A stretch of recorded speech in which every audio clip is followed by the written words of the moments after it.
Hello everyone. आज के video में हम देखेंगे clause number 6 which is planning. इस क्लॉज में दो सब क्लॉजेज हैं। एक है 6.1 which is action to address risk and opportunities. तो आपने देखा होगा हर company climate related risk and opportunity calculate करती है कभी कभी वो, और जब इंटरप्राइज लेवल पे कैलकुलेट करते हैं तो वो sustainability related risk and opportunity होते हैं, या तो उन्हें ESG related risk and opportunities भी बोलते हैं। तो ये उसी तरीके के रिस्क हैं। तो जो भी कंपनी के इन्वायरमेंटल रिस्क हैं या अपॉर्चुनिटी हैं, उनको एड्रेस करने के लिए जो एक्शन लेना है उसके बारे में हम बात कर रहे हैं 6.1 पे। और 6.2 पे हम बात कर रहे हैं environmental objectives and planning to achieve them, कि हमें इन्वायरमेंटल ऑब्जेक्टिव्स बनाने हैं और प्लान करना है कि उन्हें कैसे अचीव करना है। ठीक है, अब बात करते हैं कि 6.1 actions to address risk and opportunities में क्या क्या है। तो सबसे पहले तो 6.1.1 में एक जनरल ओवरव्यू दिया है। ठीक है, ये ओवरव्यू है कि जो नेक्स्ट आप 6.1.2 और 6.1.3 में जो अभी आप पढ़ने वाले हो उसके बारे में जो आपने प्रीवियसली पढ़ लिया है, तो ये एक ओवरव्यू दे रहा है कि जब भी आप कोई EMS सिस्टम बनाएंगे तो आपको क्या क्या चीजें डॉक्यूमेंटेड रखनी है, बी क्या क्या चीजें ध्यान में रखनी है। ठीक है, तो इसको जल्दी जल्दी देख लेते हैं क्योंकि इसमें जो चीज आने वाली है वो आप पहले भी देख चुके हो और प्लस आप नेक्स्ट में देखने वाले हो। तो देखो, सबसे पहले ये है कि जब भी आप EMS की प्लानिंग कर रहे होगे तो ऑर्गेनाइजेशन को क्या क्या कंसीडर करना है। अपने इंटरनल एंड एक्सटर्नल इश्यूज, अपनी जो भी तुम्हारे इंटरेस्टेड पार्टीज हैं उनकी रिक्वायरमेंट, और जो भी EMS का स्कोप है, ये हम लोगों ने फोर्थ वाले क्लॉज में ऑलरेडी पढ़ लिया है। नाउ नेक्स्ट क्या है कि जब भी आप रिस्क एंड अपॉर्चुनिटी डिटरमाइन कर रहे होगे यानी निकाल रहे होगे, जो कि इन्वायरमेंटल एस्पेक्ट से रिलेटेड रिस्क एंड अपॉर्चुनिटीज होंगी या तो कंप्लायंस ऑब्लिगेशन से रिलेटेड होंगी, तो जब आप उनको निकाल रहे होगे तो आपको क्या क्या ध्यान पे रखना है। नंबर वन, कि give assurance that EMS can be achieve it's intended outcome, can achieve, which means कि अगर आपके ये रिस्क हैं तो भी तो आपको ये, आपने पहले से ही वो रिस्क आइडेंटिफाई कर लिए हैं कि इस कि आपके एनवायरमेंटल एस्पेक्ट या कंप्लायंस रिलेटेड ये सब रिस्क हो सकते हैं, और अगर हम ये एक्शन लेंगे तो जो ये रिस्क हैं या जो इस रिस्क से जो इम्पैक्ट क्रिएट हो रहा है उसको हम बहुत आराम से एड्रेस कर सकते हैं, और EMS के जो भी इंटेंडेड आउटकम्स हैं वो हम अचीव कर सकते हैं। ठीक है, सेकेंड क्या है, प्रिवेंट और reduce undesired effects including the potential for external environmental condition to affect the organisation, which means जो भी रिस्क आप कैलकुलेट करोगे उससे जो भी इफेक्ट या इम्पैक्ट क्रिएट हो रहा है जो कि अनडिजायर्ड है, इसका मतलब ये होता है कि नेगेटिव इम्पैक्ट जो क्रिएट हो रहा है उससे कैसे रिड्यूस कर सकते हैं या सीधा सीधा प्रिवेंट ही कर सकते हैं, इसका इसके बारे में आप मतलब बात करोगे। एंड देन ऑफ कोर्स आप you will achieve the continual improvement, कि आप ठीक है आप एक कंटिन्यूअस अचीवमेंट का प्लान बनाओगे। ठीक है, within the scope of the EMS the organisation shall determine the potential emergency situation including those that can have a environmental impact। इसके बाद अब हम लोग क्या बात करेंगे, हम एक इमरजेंसी प्रिपेयर्डनेस के बारे में बात करेंगे और उनके क्या क्या इन्वायरमेंटल इम्पैक्ट हो, हो, हो सकते हैं और उनको कैसे एड्रेस करना है ये भी देखेंगे। ठीक है, तो बात ये है कि आपको organisation shall maintain documented information. हमने हमेशा बोला इससे पहले भी कि डॉक्यूमेंटेड इंफॉर्मेशन मतलब सबसे इंपॉर्टेंट चीज। तो documented information of risk and opportunity that needs to be addressed, यानी आपने जो भी रिस्क एंड अपॉर्चुनिटी कैलकुलेट की है उसका एक डॉक्यूमेंटेड इंफॉर्मेशन होना चाहिए, या तो जो भी प्रोसेस नीडेड है in order to carry out all the other activities उसका एक डॉक्यूमेंटेड प्रोसेस होना चाहिए। अब बात आती है कि रिस्क, अगर मान लीजिए आपकी कंपनी अभी तक climate related risk and opportunity नहीं कैलकुलेट करती, या ESG या sustainability related risk and opportunity नहीं क्रिएट कैलकुलेट करती, देन आपके जो रिस्क हैं जो आपको इसमें फोकस करना होता है in terms of EMS implementation, वो है इन्वायरमेंटल रिस्क, कंप्लायंस रिस्क, और जो भी आपके बिजनेस की अपॉर्चुनिटी हो सकती है। हम थोड़ा सा एग्जांपल देख लेते हैं बहुत जल्दी जल्दी। तो मान लीजिए आप कोई बैंक है, ठीक है, तो आपके क्या क्या रिस्क हो सकते हैं। आपका एक रिस्क है कि आपका जो बैंक है वो एनर्जी या इलेक्ट्रिसिटी का कंजम्पशन बहुत ज्यादा करता है, जिसका एक इन्वायरमेंटल इम्पैक्ट क्या है कि भाई उससे मेरा कार्बन फुटप्रिंट जो यानी स्कोप 2 एमिशन जो है वो ज्यादा हो रहा है, ठीक है। तो इस रिस्क को हम कैसे एड्रेस कर सकते हैं? अगर हम एक एनर्जी रिडक्शन प्लान बना ले, एक डीकार्बोनाइजेशन प्लान बनाएंगे, तो उससे मेरा ये रिस्क जो है वो एड्रेस हो जाएगा, ठीक है। अब मान लीजिए कि आपका जो दूसरा प्रॉब्लम है वो पेपर यूसेज है, क्योंकि इससे डिफॉरेस्टेशन होता है, मेरे इन्वायरमेंटल को नुकसान हो रहा है और हम रिसोर्स को वेस्ट कर रहे हैं, ठीक है। तो इसका एक एक्शन या इस प्रॉब्लम का सोल्यूशन क्या ढूंढ सकते हैं कि डिजिटल बैंकिंग की तरफ मूव कर जाते हैं। मान लो आप एक डेटा सेंटर हो, तो आपका अगर रिस्क है कि कूलिंग फेलियर हो सकता है ना, अगर आपके डेटा सेंटर में कूलिंग फेलियर कभी नहीं होना चाहिए, राइट। तो अगर मान लो कूलिंग फेलियर होगा, तो इससे इम्पैक्ट क्या आएगा कि आपके एनर्जी का जो खपत है वो बहुत ज्यादा बढ़ जाएगा। और अगर एनर्जी का खपत बढ़ेगा तो अगेन वही बात है कि एनर्जी यानी इलेक्ट्रिसिटी का खपत बढ़ेगा तो का स्कोप 2 एमिशंस बढ़ेगा। और एक्शन आप क्या ले सकते हो कि भाई आपके पास एक प्रॉपर मॉनिटरिंग सिस्टम होना चाहिए, चाहिए तो सेंट्रलाइज्ड मॉनिटरिंग सिस्टम होना चाहिए, ताकि आपको हर वक्त ये पता चले कि आपके के सारे जो इक्विपमेंट्स हैं वो अच्छे से वर्क कर रहे हैं या नहीं कर रहे हैं, ठीक है ना। मान लो नेक्स्ट रिस्क जो आपका है वो डीजल यूसेज है, उससे भी क्या हो रहा है, उससे इमिशंस हो रहे हैं, ऑफ कोर्स स्कोप 1 एमिशन हो रहे हैं। तो आप क्या कर सकते हो, आप उसका भी एक ऑप्टिमाइजेशन प्लान बना सकते हो। तो overall what does this mean कि आपको रिस्क कैलकुलेट करने हैं और वो रिस्क को एड्रेस करने के लिए उसके कुछ एक्शन आइटम लाने हैं, that will be your list of initiatives, ठीक है। नाउ सबसे important topic, one of the most important topic, ये वो टॉपिक है जिसको आप मतलब एग्जाम में भी पूछा जाता है, तो आपको उस हिसाब से पढ़ना है। So next is 6.1.2, which is environmental aspect. Okay. Now, within the defined scope of EMS, the organization shall determine the environmental aspects of its activities, product and services that it can control, and those that it can influence and their associated environmental impact considering a life cycle perspective. इसका मतलब ये है simple सा शब्दों में कि company को अपना इन्वायरमेंटल एस्पेक्ट कैलकुलेट करना है या आइडेंटिफाई करना है अगेंस्ट उनका एक्टिविटीज, उनके प्रोडक्ट, उनके सर्विसेज, और मोस्टली वो एस्पेक्ट जिन्हें वो कंट्रोल कर सकें और या जिनका कोई इन्फ्लुएंस हो इन्वायरमेंटल इम्पैक्ट की तरफ, ठीक है। So when determining the environmental aspect, the organization shall into account first change including planned or new developments and new or modified activities product, मतलब कि कोई पुरानी एक्टिविटी या कोई पुराने प्रोडक्ट और सर्विसेज पे आपको इन्वायरमेंटल एस्पेक्ट नहीं निकालने होते हैं। न्यू जो मतलब करंट पोजीशन है, और या अगर आप अवेयर हैं कि कौन कौन सी नई या मॉडिफाइड एक्टिविटीज आने वाली हैं इन फ्यूचर, जो जो नए डेवलपमेंट्स होने वाले हैं, उन सब को कंसीडर करके आपको अपने इन्वायरमेंटल एस्पेक्ट निकालने होते हैं, ठीक है। सेकेंड चीज इज कि emergency preparedness is very important, क्योंकि ये अनफोर्सेबल चीजें हैं, आपको देखनी है कि जो फोर्सेबल इमरजेंसी सिचुएशंस हैं, जो भी आपको लगता है कि अगर आप बैंक हो और flood is one of the major risk for your bank, because you know your geographical location is like that, then आपको उससे रिलेटेड वो इन्वायरमेंटल एस्पेक्ट को कंसीडर करके, उसके इम्पैक्ट को क्रिएट कंसीडर करके उसका कुछ एक सोल्यूशन निकालना होता है, ठीक है। The organization shall determine those aspects that have or can have a significant environmental impact, मतलब जब आपने ये aspect calculate कर लिए, जो भी आपने environmental aspect हाँ आपने वो निकाल लिए, तो फिर उसके बाद आपको उसका एक environmental impact निकालना होता है।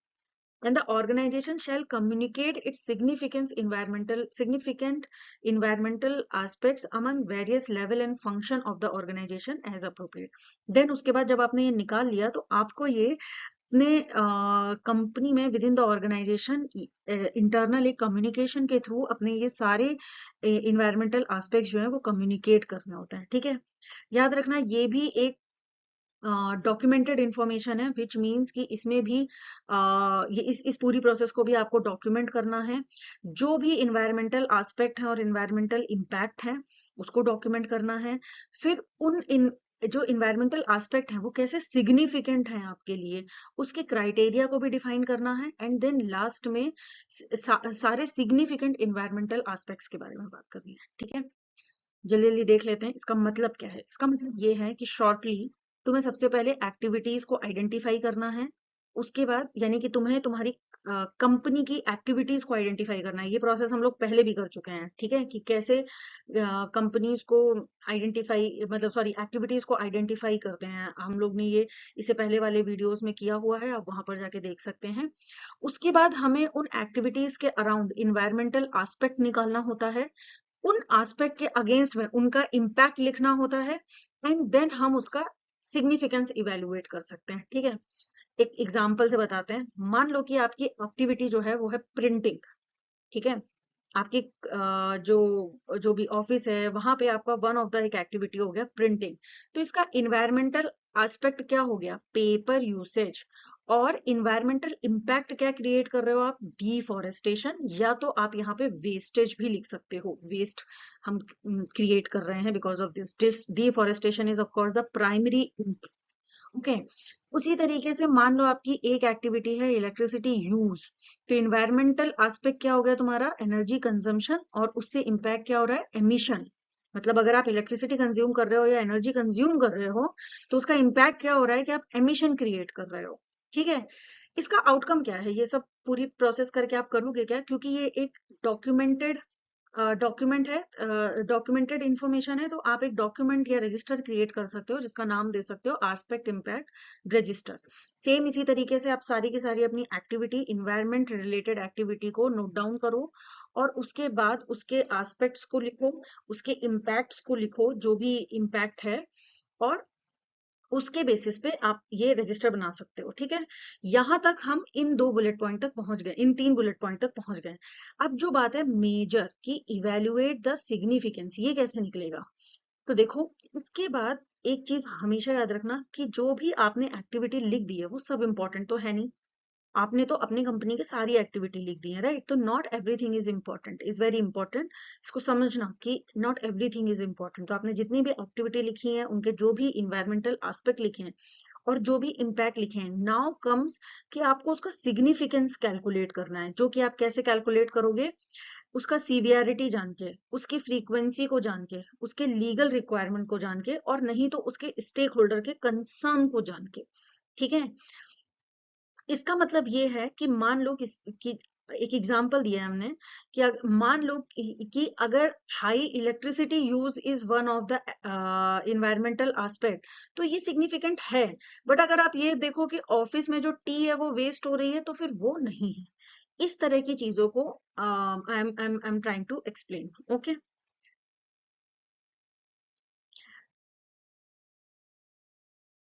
Now next is 6.1.3 which is compliance obligation. It's very simple कि जो organization है उसको जो भी उसके regulatory requirement है, जो भी compliance है, उनके obligations को determine करना है, उनको समझना है, और ये जो obligations है उनको अपने environmental aspect का point बनाना है, ठीक है। हमेशा याद रखना, तुम्हारा environmental aspect का जो priority है, जो mandatory requirement है, वो हमेशा legal requirement या compliance related requirement होगा, ठीक है।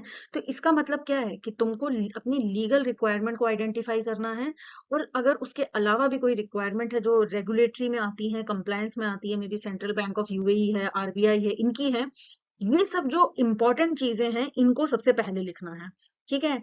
Then take these compliance obligation इनको इनटू अकाउंट जब आप ईएमएस को या तो इस्टेब्लिश कर रहे होगे, या तो इम्प्लीमेंट कर रहे होगे, या तो मेंटेन कर रहे होगे, या तो एटलीस्ट कंटिन्यूअस इम्प्रूव कर रहे होगे। इन सारी प्रोसेस के टाइम पे आपको ये कंप्लायंस ऑब्लिगेशन को मतलब कंसीडर करना है, ठीक है।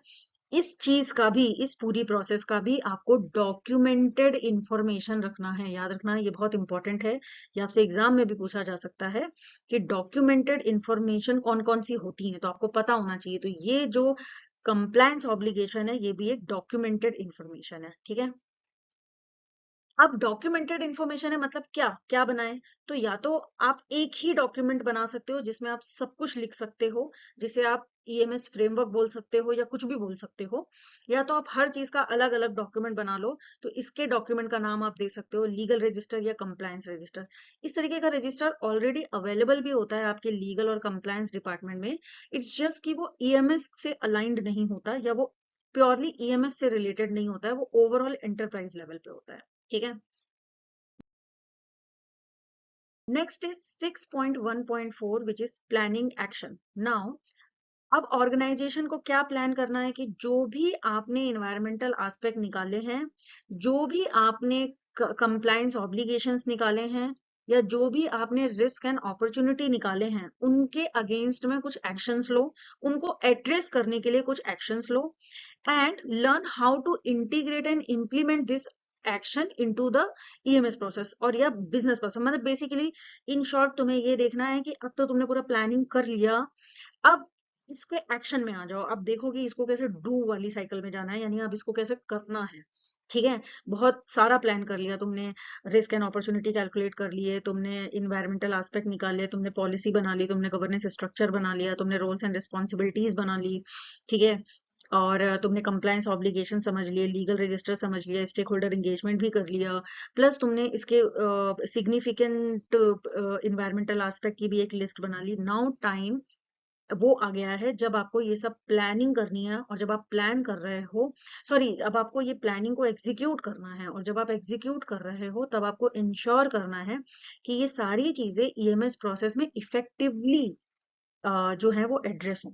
ठीक है, when planning these actions the organization shall consider its technological options and its financial operational and business requirement। मतलब कि जब आप इनको एक्शंस को प्लान कर रहे हो या एग्जीक्यूट कर रहे हो, तब हर ऑर्गेनाइजेशन को अपने टेक्नोलॉजिकल ऑप्शंस को जरूर ध्यान पे रखना है, अपनी फाइनेंशियल परफॉर्मेंस को जरूर ध्यान पे रखना है, और अपनी बिजनेस रिक्वायरमेंट को जरूर ध्यान पे रखना है। इसका मतलब ये है कि ये सारी प्लानिंग और एग्जीक्यूशन जो है वो कॉन्टेक्स्ट विद ऑर्गेनाइजेशन, उसका पर्पस, उसका विजन मिशन के साथ और उसके प्रोडक्ट या उसके करंट प्रैक्टिसेस के साथ अच्छे से अलाइन होना चाहिए। ठीक है, नाउ इशू क्या है, एक एक छोटा सा एग्जांपल दे रहे हैं। ठीक है, तो किस तरीके का एक्शन की बात हो रही है, जैसे मान लो आपका इशू है कि तुम्हारे पास हाई एनर्जी यूज है, तो भाई तुम मीटर्स लगा लो। तुम्हें नहीं पता अगर कि एनर्जी यूज कहाँ पर हाई है, तो तुम सब मीटर्स लगाओ। अगर वाटर का वेस्ट का इशू है, तुम्हें नहीं पता कि मेरे पास कौन कौन से वेस्ट है, तो तुम एक एक्सटर्नल वेंडर से कनेक्ट करके वेस्ट सेग्रीगेशन पे फोकस करो। सिंपल टाइप ऑफ एक्शंस, इन्हें लिस्ट ऑफ इनिशिएटिव्स भी बोलते हैं, कि you can create a list of initiatives for cross departmental list of initiative for the execution, for better execution, and actually finally addressing the EMS requirements. Now comes the 6.2 environmental objectives and planning to achieve them. सबसे पहला है environmental objective which is 6.2.1। ये बहुत important है, इसके बारे में भी बहुत पूछा जाता है एग्जाम में, तो इसको भी अच्छे से पढ़ना। तो पहला क्या है, ऑर्गेनाइजेशन शैल इस्टेब्लिश इन्वायरमेंटल ऑब्जेक्टिव्स। इसका मतलब ये है गोल्स, टारगेट्स, ऑब्जेक्टिव्स बनाना। ठीक है, बहुत सिंपल भाषा में बता रहे हैं हम आपको कि अब इन्वायरमेंटल गोल्स बनाने हैं तुम्हें, टारगेट्स बनाने हैं तुम्हें, और वो जेनेरिक नहीं होंगे, वो मेजरेबल होने चाहिए। ठीक है, तो ये जो ऑब्जेक्टिव्स हैं ये कैसे होंगे, सबसे पहले तो ये तुम्हारी इन्वायरमेंटल पॉलिसी से कंसिस्टेंट होने चाहिए।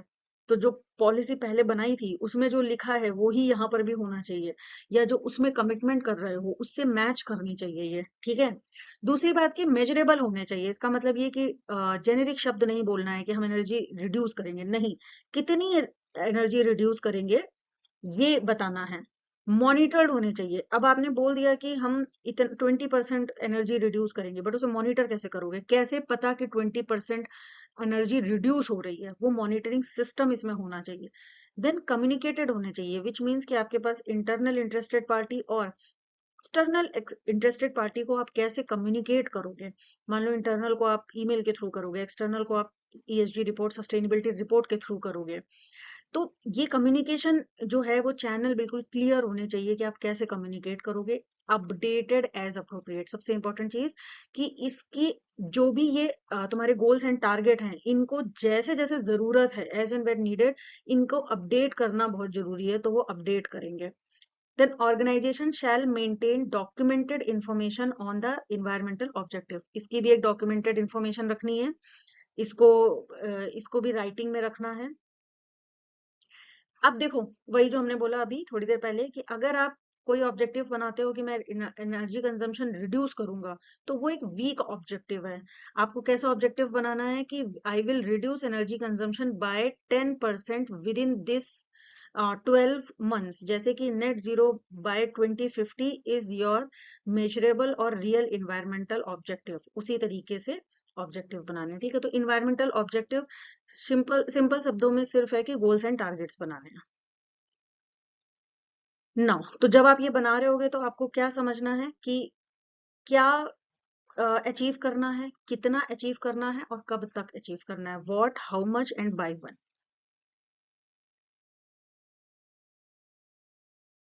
Now 6.2.2 which is planning actions to achieve environmental objectives, which means कि अब हमें इन जो भी हमने गोल्स एंड टारगेट्स बनाए हैं इनको अचीव करने के एक्शंस प्लान करने हैं।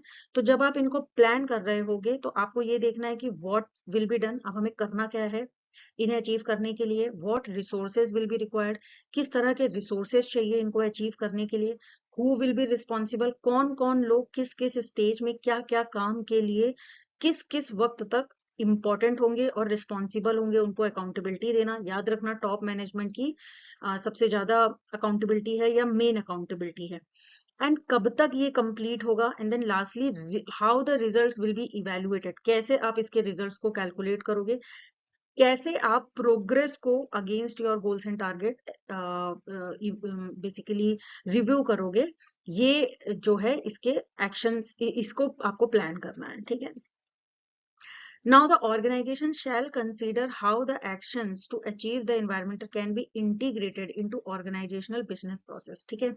सबसे पहली बात तो ये कि जब हम गोल्स एंड टारगेट्स बनाते हैं तो ये हमारी एंटरप्राइज लेवल स्ट्रेटेजी जो है उसमें इंटीग्रेट करो इसको, ताकि एंटरप्राइज लेवल पे इसको जो है ना ये साइलोज में काम ना करे, इसको एंटरप्राइज लेवल पे इंपॉर्टेंस मिल सके। तो वो दूसरी चीज, फिर आप इसको उसी तरह से कैसे आप बिजनेस प्रोसेसेस में इसको इंटीग्रेट कर सकते हो, इस पे ध्यान दो। कि फॉर एग्जांपल पेपर यूसेज ज्यादा है, आपको डिजिटल बैंकिंग लानी है, ठीक है। तो अब डिजिटल बैंकिंग लानी है तो आपने ऑब्जेक्टिव बनाया है कि, तो आपका ऑब्जेक्टिव क्या हो जाएगा कि हम 100% डिजिटल बैंक होंगे इन नेक्स्ट 5 ईयर्स, ठीक है।